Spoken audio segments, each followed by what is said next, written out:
এবারে আমরা be verb নিয়ে একটু বিস্তারিত আলোচনা করার চেষ্টা করি। আমরা শুরুতেই দেখতে পাচ্ছি যে বি ভার্বকে তিনটা ভাগে ভাগ করা হয়েছে, প্রেজেন্ট, পাস্ট এবং ফিউচার।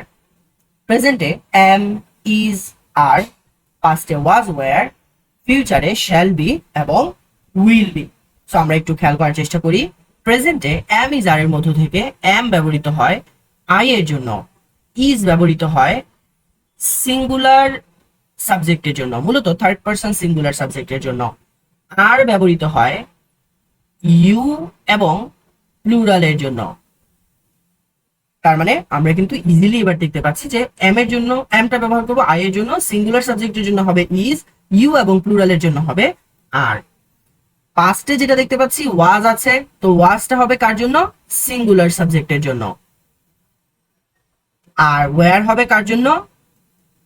ইউ এবং প্লুরালের জন্য। তার মানে প্লুরাল ভার্ব যদি আসে কিংবা ইউ আসে তখন আমরা ওয়্যার ব্যবহার করব, আদারওয়াইজ সিঙ্গুলার সাবজেক্টের জন্য পাস্টের বি ভার্ব আমরা ওয়াজ ব্যবহার করব।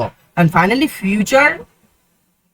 ফিউচারের বি ভার্বের জন্য আমরা দেখতে পাচ্ছি শ্যাল বি আছে এবং উইল বি আছে। তো শ্যাল বিটা আমরা সাধারণত আই এবং উই এর জন্য ব্যবহার করে থাকি, আর উইল বি হচ্ছে আদার্স, অর্থাৎ আই আর উই বাদে বাকি যত সাবজেক্ট আছে সেগুলোর জন্য আমরা উইল বি ব্যবহার করতে পারি।